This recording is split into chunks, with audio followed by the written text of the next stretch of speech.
السلام عليكم ومرحبا بكم في اول حلقه من جريسا بودكاست. الحلقه ديال اليوم مهمه بزاف، سواء من ناحيه الموضوع سواء من ناحيه حيت هي اول حلقه. كوز شحال هادي وانا باغي نبدا لي بودكاست، حتى دابا عاد جاتني الفرصه. كانوا بزاف ديال المشاكل اللي حابسيني ما مخلينيش مره نبدا هاد الشيء هذا. شحال هادي وانا كنتمنى غير نحط كاميرا قدام بحال ما هكا ونبارطاجي دي زانفورماسيون مع الناس، ولكن الغالب الله حتى دابا عندك ساحه الوقت. ما علينا، الموضوع ديال اليوم فريمون مهم بزاف. الا فهمتي الغايه من الهضره اللي باغي نوصل لك دابا، عرف باللي انه تقد بزاف ديال اللعيبات في الدماغ كيفاش كتفكر ولا كيفاش كتشوف الحوايج غادي تبدل بزاف.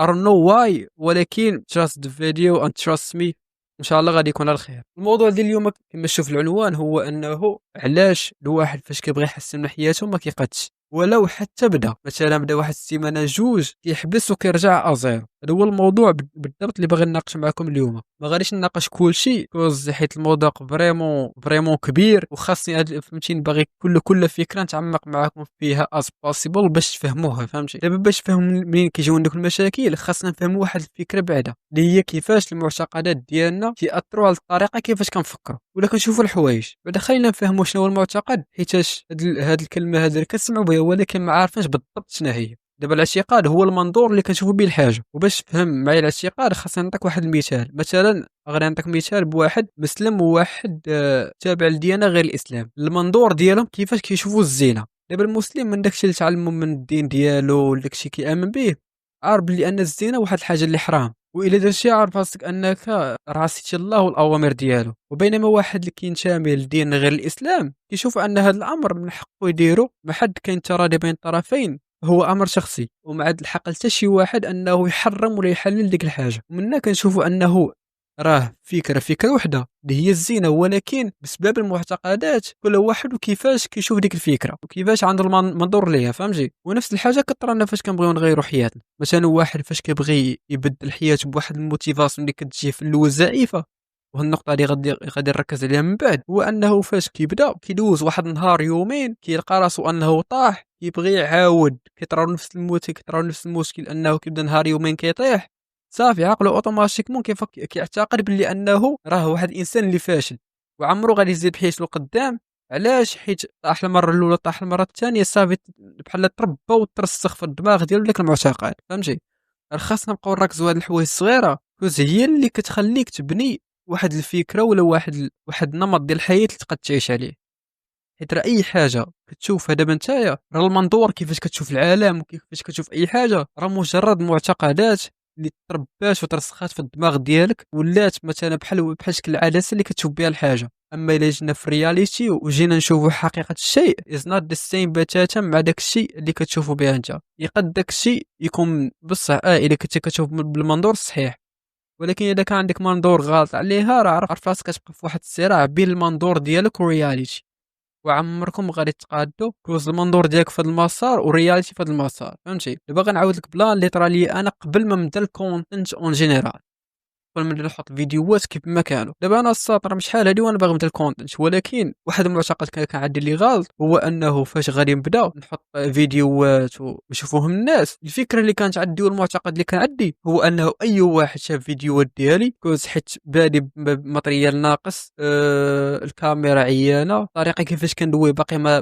ما سايقش في راسي 100% مع كاميرا، وكيفاش كنوصل الفكره مزيان. دونك كاين واحد العوامل اللي كانوا كيأثروا عليا في الاول، كنقول لا ستوب دا الشيء حتى تعلم. فهمتيني؟ في بيهايند سينز عاد ديك الساعه واجه امر الواقع. ولكن ركزت في واحد المغالطه اللي كبيره، هو انه الواحد قداش بزاف ديال الفيديوهات لقيت انه راه الواحد فاش كيبغي يبدا في واحد الدومين سيرتو في السوشيال ميديا راه ما كيبقاش مريح في دارهم فهمتيني وكيتعلم راسو وداك الشيء، وفي الاخر تقول احكا راني دوزت واحد 3 شهور 4 شهور وانا كنتعلم غير في الدار. مشيت فيديوهات تيبقاو عندي حتى كندوز واحد لونغ تايم عندك الساعه كنبوستي داكشي.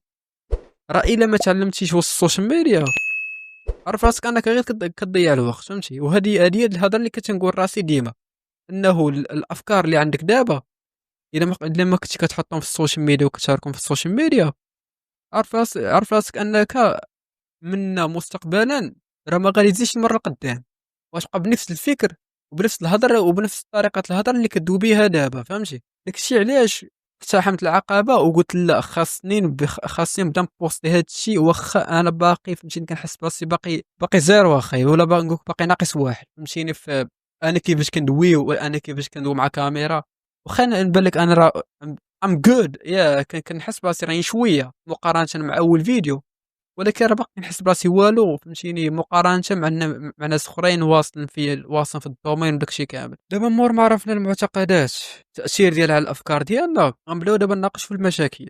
دابا غنبداو بواحد المشكل اللي بزاف ديال الناس عندهم واحد المغالطه عليه، وكيصحاولوا بانه واحد الحاجه زوينه، اللي هي ديك الموتيفاسيون الزائفه اللي كتجيك في الاول فاش كتبغي تبدل حياتك. راه هي حاجه زوينه، ولكن الا ما عرفتيش تستعملها غتنقالب عليك. وهذا الشيء اللي كيطرى لمعظم الناس، ما كيعرفوش يكونتروليو ديك الموتيفاسيون اللي كتجيهم في الاول. مثلا واحد مريح باغي يدخل الجيم، كيتسنى غير ديك الفرصه المناسبه، صافي كتجي ديك الموتيفاسيون انه صافي باغي يمشي للجيم كذا. دابا هو الواحد، دابا بلاش نناقش معكم واحد القضيه، الواحد فاش كيبغي يزيد واحد العاده جديده في حياته، راه اكبر عدو كيبغي يحبسك من ديك العاده. ما تقولش لي حساده هادي كذا، لا والو الصاد. العدو الواحد اللي كيولي عندك راه هو عقلك. علاش؟ حيت عقلك كيبغي يبقى في الكومفورت زون. شنو هي الكومفورت زون؟ هي انه عقلك كيبغي يبقى غير في نفس الروتين اللي معتاد عليه، منطقه الراحه، ما يضرب لا ايفور لا والو، حنا بيس وي اول جود فهمتيني، كلشي بخير. ولكن لا، فاش كتبغي تعطيه واحد عاده جديده اللي هو اصلا موالفش عليها، او ميم طون فيها واحد مجهود واحد ايفور، ما كيبغيش مره الصاطي فهمتيني يعاونك عليها علاش؟ حيت هو فهمتيني بالنسبه له هو انه واحد الحاجه اللي خايبه وغير غيضرب فيها تماره، وهذا الشيء هذا كيحس بيه بحال واحد الحاجه اللي دانجرس عليه فهمتي. وبنفس الطريقه كيتعامل مع الجيم. مثلا دابا واحد الا بغى يبدا الجيم، بغى يمشي لاصال كل مره، الا بدا بديك الموتيفاسيون اللي كتجي في الاول، واحد اللي جاتو ديك الموتيفاسيون اللي كتجينا كاملين في الاول، غيمشي الجيم يدوز واحد الساعه السوايع وهو كيخبط فهمتيني. كاع ديك الموتيفاسيون جاتو في الاول كيبغي يخرجها كامله، وهذا هو اكبر غلط تقدر دير. باش نجيك من الاخر، كوز العقل ديالك اصلا ما مولش على ديك العاده، وانت بديتيها بواحد الريتم اللي طالع، دونك فين كتسنى دماغك يعاونك عليها.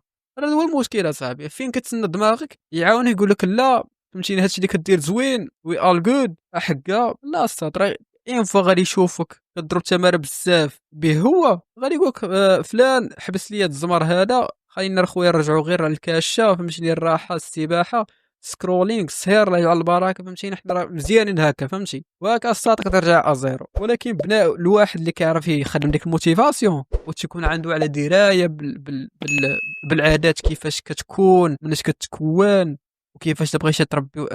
حيت الموضوع ديال العلاج غنخلي نخصص له واحد فيديو بوحدو، كوز فيه بزاف ديال الهضره، وبغيت صراحه نعطيه حقه، كوز الا دويت عليه غير 5 دقائق ولا 6 دقائق راه ما بحال ما درت والو فهمتي. دونك الا كان واحد عنده درايه بالعادات، غيعرف انه ديك الموتيفاسيون اللي جاتو في الاول خصو يستثمرها بلاصه ما يضيعها كامله. راه الواحد فاش كيبغي يبدا واحد الهابيت جديده ولا واحد العاده جديده كما نقولوها بالعربيه، راه كيبداها بالتسلسل، ولا كيبداها شويه بشويه. الا كنتي اخويا باغي تريني وانت اول مره غادي تريني، ولا دوزتي بزاف ديال الوقت ما ترينيتي فيه لا والو، بغيت ترجع تريني اخويا غير نص ساعه ساعه الا روب الماكسيموم كاع، باش ما تحس ما يحسش راس عقلك بالعيا، ما يحسش البالي ديالك بالعيا بزاف، ما طيش داك الايفور من الديبار، عطيه ايفور بالجهد. بحال مثلا واحد باغي يبدا الجري وما عمره ما جرب، وبادئ لي ب 4 كيلومتر 5 كيلومتر ساطو وات يو دوين فهمتي. هذا هو الاشكال، انه بنادم فاش كيبغي يبدا واحد العاده بديك الموتيفاسيون الاولى اللي هي اصلا فيك،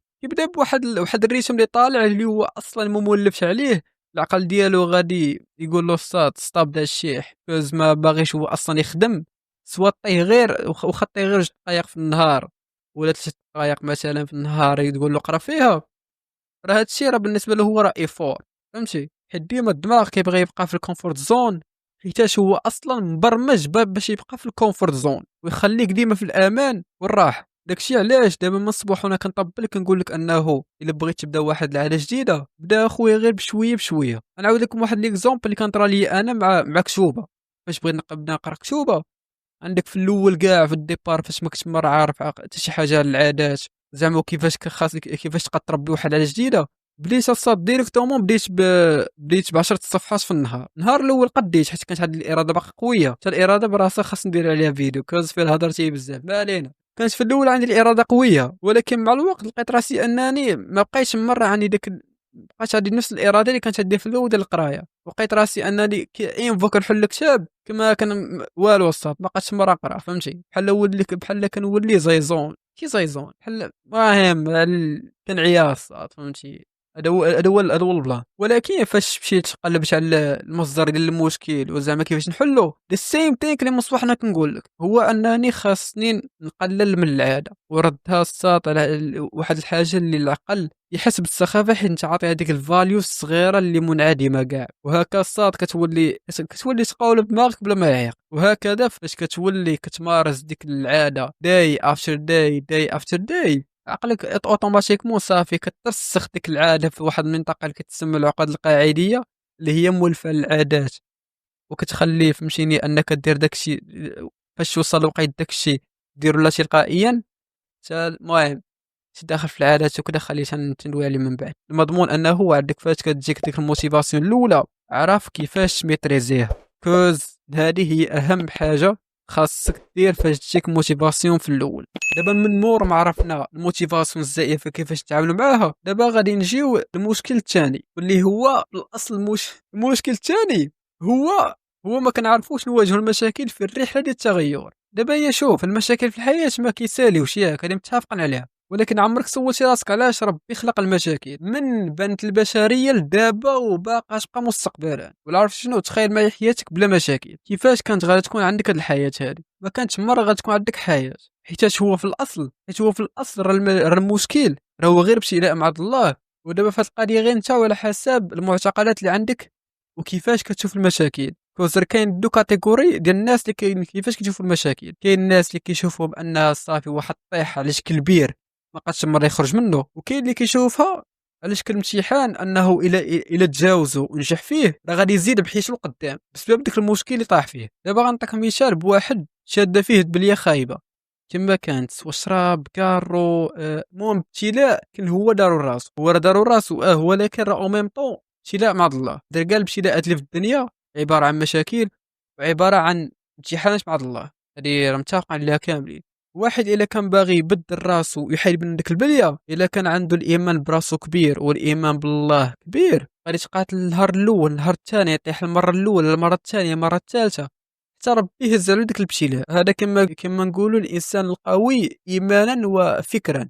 اما واحد لاي مشكل طرالو ولا اي ابتلاء طرالو تيقول حكا وبدا يشكي ويبكي، راه راك الصاد راه يبقى في السيم بروبليم ما غاديش مره يخرج منه. وهنا هي في كاين الفرق. وكذلك انت الا كنتي في الرحله للتغير وواجهت شي مشاكل قدامك، عرف باللي انا داك الشيء حبا من الله فيك. تقول لي كيفاش؟ ربي فاش كيشوفك كتقاتل مع راسك باش تزيد براسك قدام بحيث قدام، ربي كيصيفط لك مشاكل لا شكل ابتلاءات باش انت تقوى منهم، حيت عارف وتايق باللي انك غتجاوز ديك المحنه وديك الابتلاء. غادي نحبس هنايا باش ما يجيش الفيديو طويل، وان شاء الله غادي نكمل معكم ما تبقى من الفكره في الفيديو الجاي. وقبل ما نختم بغيت نقول لك واحد الفكره، هو انه الناس اللي كتشوفهم مواصلين في حياتهم محققين الاهداف ديالهم راه داكشي ما جاهم الزهر، راه حتى هما دازوا من المرحله اللي كندوز هاد انا وانت. حتى هما تقاتلوا في الاول على راسهم وصبروا وانفيستوا الوقت والجهد ديالهم باش يوصلوا لذاك التطور اللي واصل ليه دابا. ما يعني حاول تشد في داكشي اللي كدير دابا، كوز هو اللي غادي يفيدك مستقبلا. وإلا حبستي دابا وطفى النور اللي فيك دابا، عرف راسك انك هاد العام والعام الجاي وثلاث سنين واربع سنين غتبقى في نفس الحاله. وهذا الشيء كينطبق حتى على واحد اللي تكون سواء رب اسره ولا مسؤول على الشركه ولا شي محل ولا تحته مئات ديال البشر مسؤول عليهم. راه ماشي مسؤوليته غير هكاك فاش خد داك المنصب ديريكتومون ولا عارف كيفاش كيدير، راه بسبب انه تعلم مسؤوليه في راسو. وهذا الشيء اللي كنحاولوا حنا نديرو دابا، اننا نتعلموا نكونوا مسؤولين على راسنا، نفيقوا راسنا في الوقت، نديروا داكشي اللي خاصنا نديرو في النهار، نعسوا في الوقت، نوكلوا راسنا الماكله اللي مزيانه، نكونسومو داكشي اللي خاصو يفيدنا. فهمتي؟ والله يسهل عليك. انا عارفك ما حدك دخلتي لهذا الفيديو هذا، عارف انك واحد النهار غتوصل داكشي اللي باغي توصل ليه. والله يسهل عليك ونتلاقاك الحج الجاي ان شاء الله ان شاء الله.